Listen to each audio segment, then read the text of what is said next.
Ano yan? Pang-dinengdeng. Sa aming mga Ilocano, paborito namin to. Dinengdeng. Dinengdeng. Lalo na pag may mushroom na. Alive ka. Yung kabuting saging yung gusto kong halo dito. Oo, sarap. Ay, hello. Good morning. Kamarnikan. Nandito tayo ngayon sa barangay. Ano to ang barangay? Bukay. Abang. Abang. Abra. Abra. Kung saan meron tayong sinisimulan nga pang Sustainable Livelihood Program Project regarding po sa mushroom propagation. Which is ang target po nito ay nationwide. Ito po yung joint force namin ng Federation ng Philippine Kooperatiba. Federation. Ano? Philippine Federation Agriculture Cooperative. Opo, sa pamumuno FIFA. ni Chairman Founder Mr. Edgardo Pante at ang Maharlika Organic Food Producers and Farmers Association para mapadali natin yung paglaganap nationwide ng ating Sustainable Livelihood Program Project. So in every pilot, lalagyan po natin to ng ibang variety ng mushroom. Then ituturo po natin dito yung pag-food process. Para pagbaba ng produkto, finished product na. Yun yung gagawin natin sa bawat barangay na magkaroon tayo ng bakery, magkaroon tayo ng grocery, na lahat ng byproduct ay organic. Para yung lifespan natin humaba Lahat yan. at ang immune system natin may boost. Maging malayo tayo din sa mga sakit. Lifespan increase. So hindi lang po tayo sa mushroom industry at pinoprogram na rin po natin yung livestock. Pinoprogram po natin yung aquamarine product. So dito po sa atin na samahan, hindi po tayo yung kwento. Tayo po yung silent mover na may gawa. And then dito na po magsisimula yung tinatawag nating unity, pagkakaisa. Babalik ang muling bayanihan, pagtutulungan. At sa ganitong pamamaraan, especially sa ating mga OFW, hindi na kailangan na lumabas pa tayo ng bansa para maghanap ng magandang kita. Hindi na kailangan na isakripisyo natin yung mapalayo tayo sa mga mahal natin sa buhay. So ito po yung isang halimbawa na inumpisahan namin dahil unang-una, maliit po yung investment po rito pero malaki po yung ROI. Then marami po tayong iba-ibang pamamaraan na malo costing po natin pa yung budget ng ating investment. Pero high profit.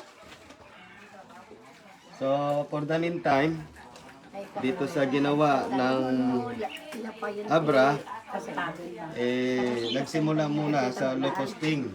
Ang growing house, binigay natin yung proper standard pero gamit po ang kawayan. And then, ito po yung isang design na binigay natin na drum para kung saan hindi naman maging marumi. Kasi kung direct fire tayo, mag-uuli-uli yung drum. Kaya ginawa natin ang paraan ng tubo. Dito magpag-ilapis yung tubo. Pakita nyo. Ayan. So yung ganyang proseso, hindi pa naman natin ginagawa yung malaking steaming machine na pwedeng kumarga ng lowest 700 floating bag hanggang sa 2,500 to 3,000 floating bag. So sa ganito muna nasimula, malinis yung drum mo, kaya pwede kang ilagay ninyo yung logo kung ano yung samahan ninyo, hindi po mabubura. So dito may tinatawag po kami na before kami mag-counting ng oras, tinitiyak namin na umabot na po rito yung evaporation ng tubig. Kapag umusok na ito, doon na kami mag-i-start ng counting ng oras. Pinapaabot namin ito ng 10 oras. Pero doon sa mga malaking steaming machine, katulad nung nasa bukal natin, para siguradong hindi hilaw ang fruiting bag, pinapaabot namin ito ng 12 hours. So, shout out kay Mr. Pacheco sa aming kasamaan sa mushroom industry. Isa na siya ngayon sa mga nagmamanufacture din ng steaming machine. Okay. So, dito, kahapon lang namin sila sinimulan na turuan.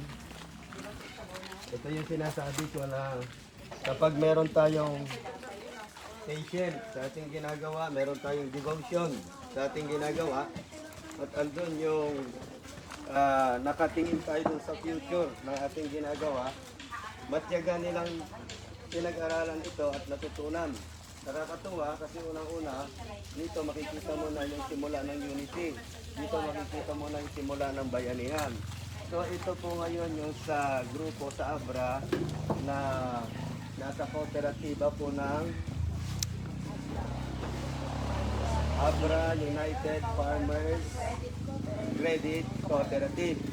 Then dito po, nakakatuwa kasi may from Tarlac din po na talaga naman po nagsakripisyo sila, bagamat malayo, dahil ang habol po nila, andun yung willingness na tinatawag.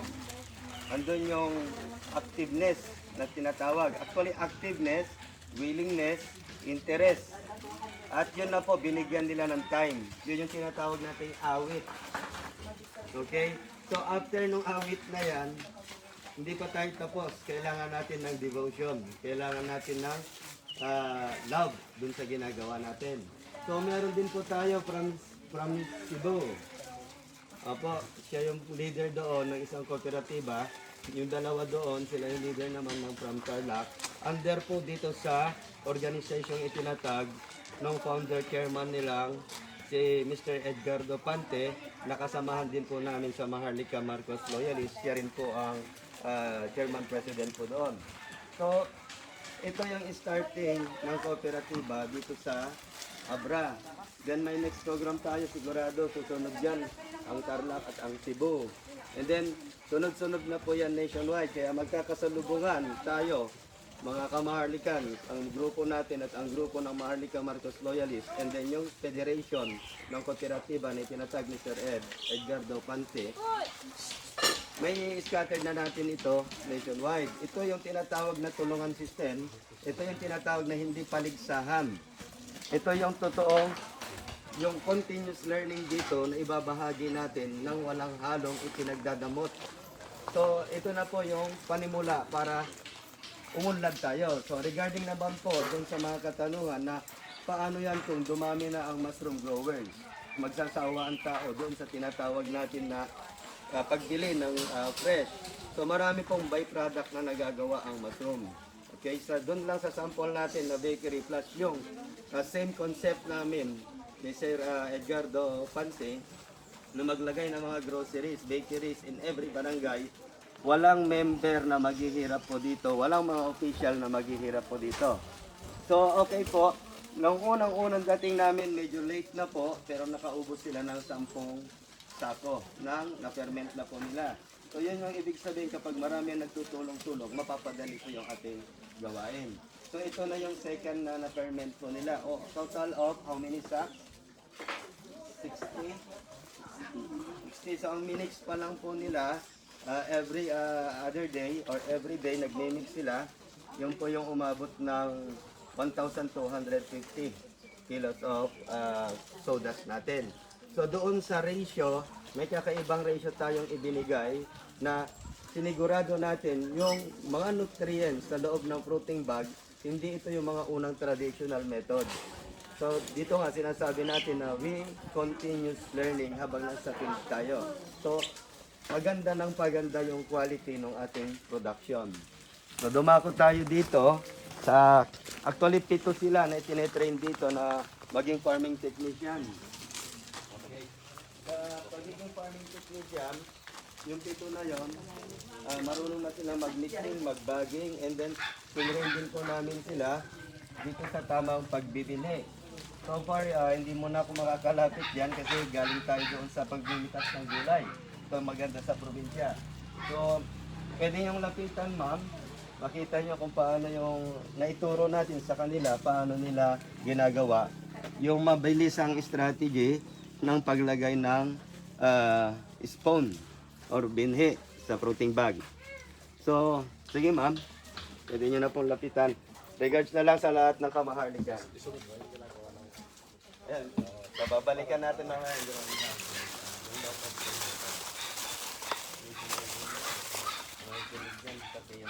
Yun. Ayos lang kayo, te? Oh, pangalawang araw niyong pagbibinhi, ah. Siguro, perfect na yan. Oo, perfect na. Perfect na perfect. Kahit natatatlo kami. Oo, kaya-kaya yan. Basta ano.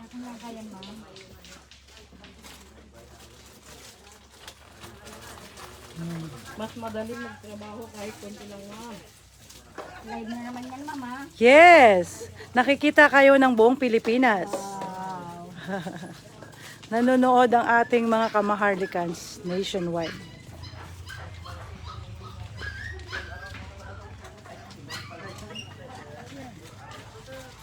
Okay. So, mga kamaharlikans, ito pangalawang araw nila sa pagbibinhi. Habang yung iba naman ay nagbabaging para sa pangatlong salang. Ito yung pangalawang salang. Kaya kagabi, kaya ito binibinhi nila ngayong umaga. Yan. Ito, waiting to cook. Doon. Yan. Nandito, papasyalan ho natin yung low-costing na growing house na prepare po nila sa kanilang unang mga fruiting bag.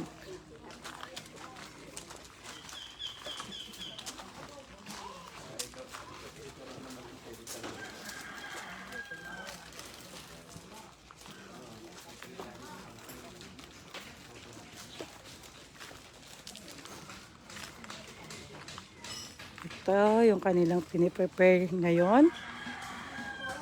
Paglalagakan ng mga fruiting bag after ma-inoculate. Magapangan na ng amag for at least 10 days. 10 to 15 days, ganyan. Ready na silang ilagay sa growing house. So, ito po ang pinipare nilang growing house dito sa Abra. May kulambo sa taas hanggang ibaba. Yan. So, silipin natin sa loob mga kamarlikans.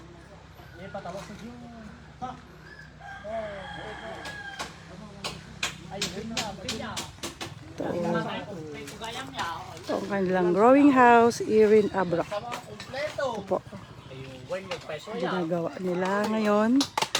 Ang kanilang kooperatiba ay nagkakaisa para magkaroon sila ng Sustainable Livelihood Project sa kanilang grupo dito sa Abra. Napakalaki at nagkakapacity po ito ng mga 10,000 fruiting bag. At least, target ho nila ay 50,000 fruiting bag dito. So ito ang kanilang unang growing house.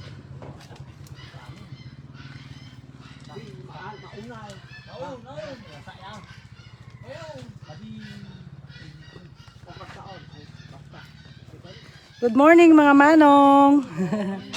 Naka-live po kayo. Ayun, ang ganda ng inyong growing house. Napakatibay.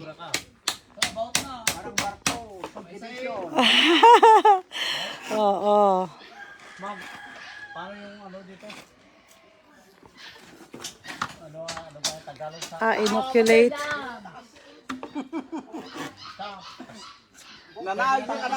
Pwede na yan, ma'am.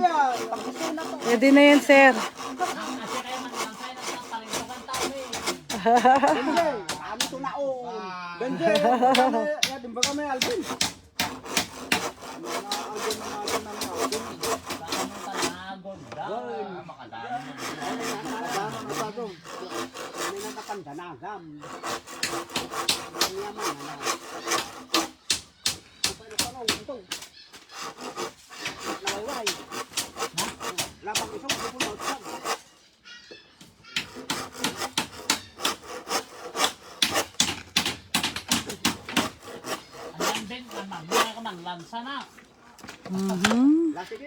Kompleto pa alam saan na kita.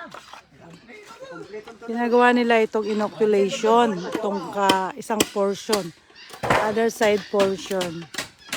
At after 15 days, ito transfer nila dito sa growing house naman, sa kabilang portion. Yan. Kanat, ilot-ilotong to. Yun.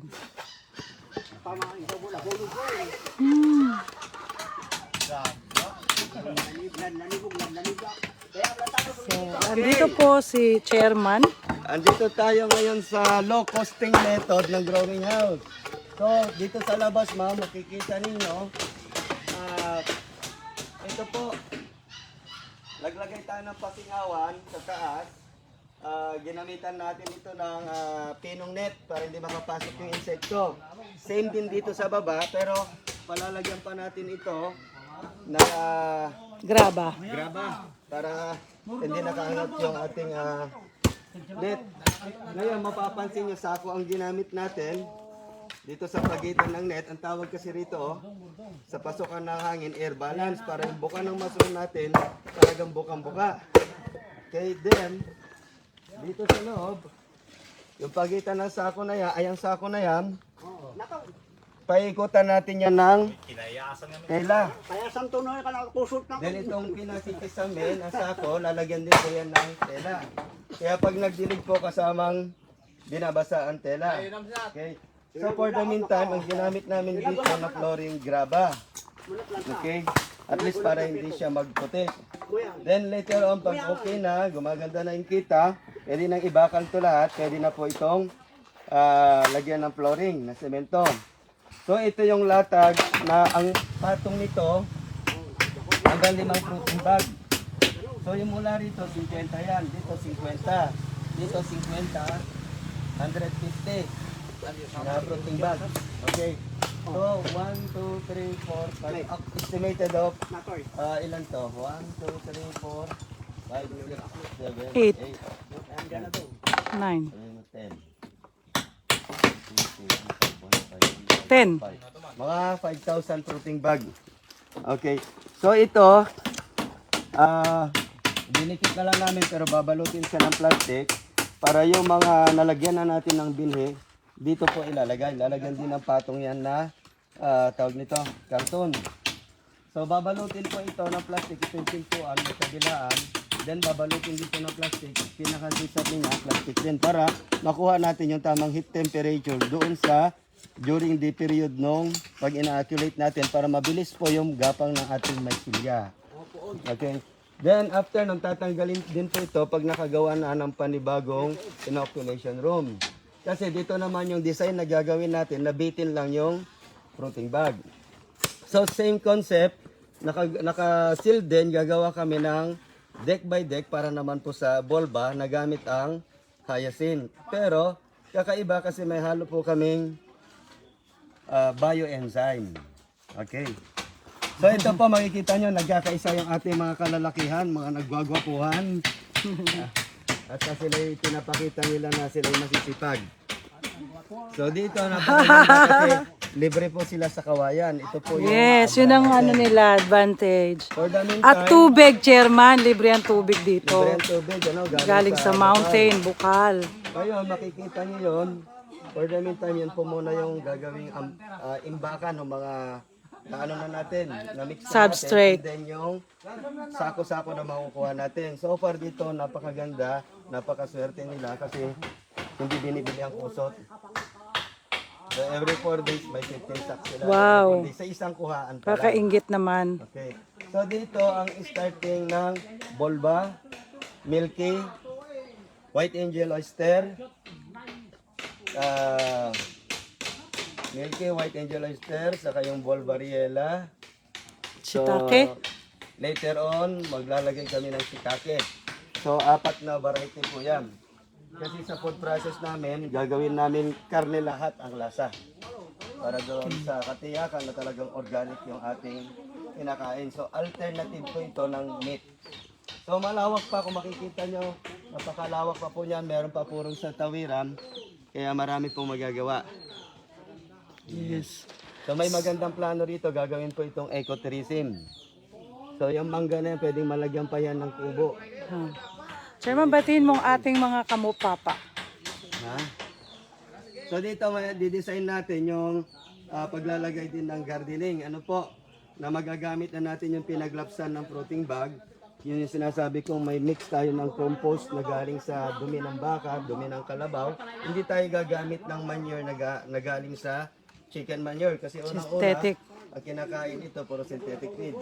Kaya titiyakin natin na lahat ito ay organic, plus yung carbonated rice hull, plus yung galing sa vermicast, and then andun na naman yung bioenzyme namin. So gagawa kami ng the best organic soil para pagpasok mo pa lang, makikita mo na yung ating mga gulayan. So yung tipong wala ka ng kailangang puntahan para mamili ng pang-araw-araw mo. So gagawin natin ganun yung bawat pilot project. So may itong area na to, plano namin dito is aquamarine. So maglalagay kami dyan ng isang design na trapal lang na pabilog, andyan yung pang-aqua natin. So meron tayong tilapia, meron tayong hito, meron tayong galag, kung ano pa yung pwede natin sa pang-aqua. So yun po muna, low costing lang muna tayo, pero meron tayong nakalatag na talagang pambulaga na growing house na kung saan sa labas nakaikot yung pang-aqua. Then sa labas, still mating, andyan po yung ating mga lettuce, andyan po yung ating mga pechay. Sa taas, andyan po yung tangke natin na ilalagay dun sa talagang standard natin na meron siyang sensor, automatic on and off kapag hindi na tumama sa tamang cold temperature na hanap po nito. So yun po yung ano natin, target. Then meron po tayong piniprepared na solar na nagpro-produce ng cube ice para malaglag dun sa tangke na sigurado na yung loob ng tangke, yung tubig ay malamig.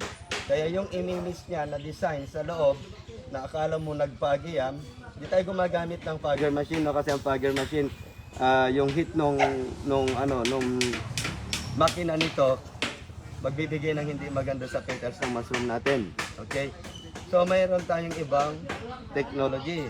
So every time yung ilalagay namin sa tangke, good for 1 day lang na pandilig. Kasi yung ilalagay namin good bacteria dyan, good for 1 day lang din pag naihalo sa tubig. So ang mahalaga rito, wala silang problema sa tubig. So yun lang po mga kamaharligan. At magluluto muna tayo.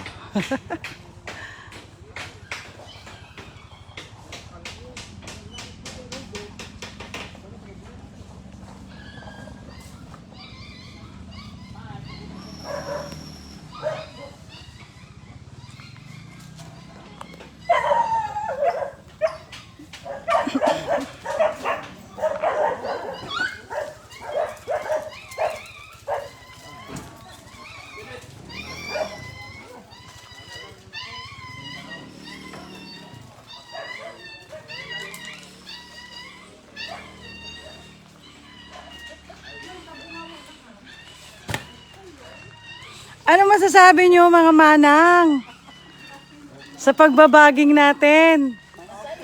Oh, mahirap po ba? Wow! Ayun. So mga kamaharlikans, hanggang dito po muna sa ngayon. Babalikan po namin kayo mamaya.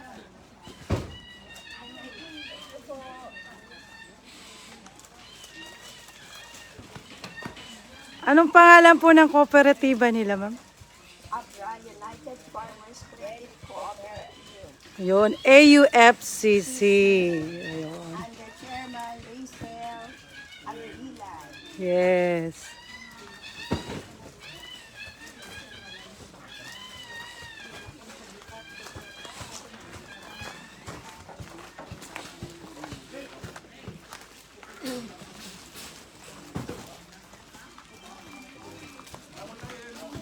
So nakakatuwa mo, kamarlikans, no? Tignan mo, nagkakaisa sila. Kanya-kanyang tutok ng trabaho para mapadali ang kanilang progress. Oh, meron tayong nagbabaging, meron tayong nagbibinhi, meron tayong nagluluto, ng fruiting bag at meron ding nagpre-prepare ng ng pagkain para sa lahat. Yun.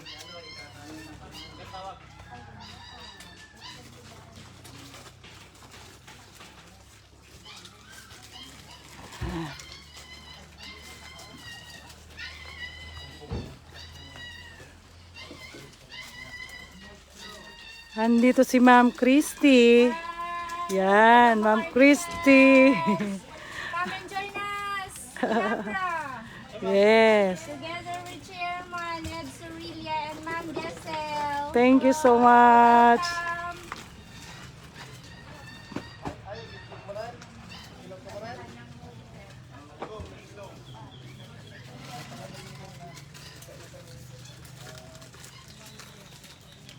Ala, Magpapaalam na kay Martin.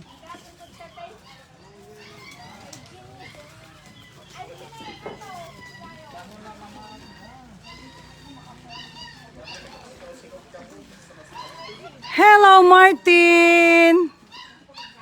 Good morning. Oh, ang mahiwagang ibon. Nagsasalita po siya. Hello. Hi, hi. Naku, meron siyang subo-subo kaya siya nagsasalita. Okay, bye-bye.